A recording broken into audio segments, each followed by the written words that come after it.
মানুষই সিদ্ধান্ত নিচ্ছে তারা গণভবনে যাবে, আমরা তখন মানুষের সাথে গিয়েছি। তো আমাদের কাজটা ছিল এতটুকুই। তো এই আন্দোলনে আসলে নানাবিধ স্টেক হোল্ডার, নানাবিধ সাধারণ মানুষ, নানান জায়গা থেকে সাপোর্ট গুলো আসছে। যেহেতু ছাত্রদের বা বিশ্ববিদ্যালয় থেকে আন্দোলনের নেতৃত্ব দিচ্ছে অবশ্যই ছাত্র সংগঠন গুলা ছিল, ছাত্র শক্তির বাইরে আরো যারা বিরোধী ছাত্র সংগঠন, ছাত্র শিবির, ছাত্র দল বা বামপন্থী ছাত্র সংগঠন গুলা, তাদের একটা ভূমিকা ছিল এবং একটা আন্ডারস্ট্যান্ডিং ছিল আর কি। যে নানান যেটা হয় যে ক্যাম্পাস আমাদের বেশিরভাগ আন্দোলন ভণ্ডুল হয়ে যায় নেতৃত্বের একটা কারাকারির কারণে, অথবা অথবা হচ্ছে এই আন্দোলনে যে একটা ব্যানারবাজি থাকে। তো এই আন্দোলনে এই বিষয়গুলো আসলে ছিল না।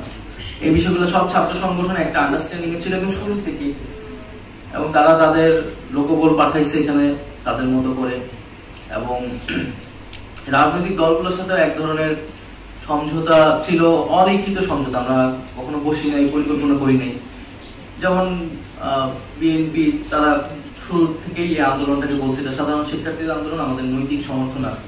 তারা কখনোই বলে না এটা আমাদের আন্দোলন, এবং এটা তাদের আন্দোলন ছিল না শুরু থেকে। আবার আমাদের জায়গা থেকে আমরা বলছি এটা অবশ্যই সাধারণ শিক্ষার্থীদের আন্দোলন, কিন্তু রাজনৈতিক দলের লোকরা এখানে অংশগ্রহণ করতে পারবে না এইরকম কোনো শর্ত আরো আমরা প্রত্যক্ষ বা পরোক্ষভাবে করিনি।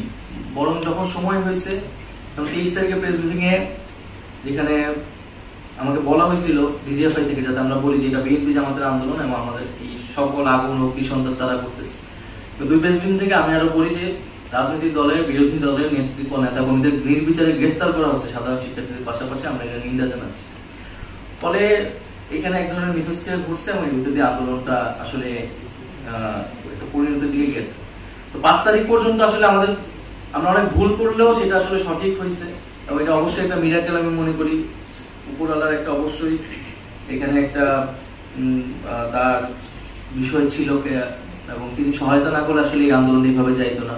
আমরা মনসুন রেগুলেশন বলা হচ্ছে, কিন্তু পুরো আন্দোলনটা সেই রকম বৃষ্টিপাত হয় না যে মানুষ রাস্তায় নামতে পারবে না। এটাও একটা অলৌকিক ব্যাপার আমার কাছে মনে হয়। এরকম অনেক অলৌকিক ঘটনাও আসলে এই আন্দোলনের সময় ঘটছে। আর সর্বোপরি আমরা সাপোর্ট পাইছি মানে মানুষের, এবং যাকে চিনি না জানি না বা দল মত নির্বিশেষে আমরা আসলে এই সাপোর্টটা পাইছি।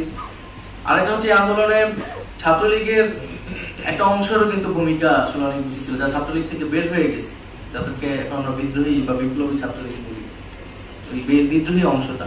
কারণ তারা বের না হলে এই আন্দোলনটা কিন্তু বড় থেকে আসলে একটা টাফ ছিল। তো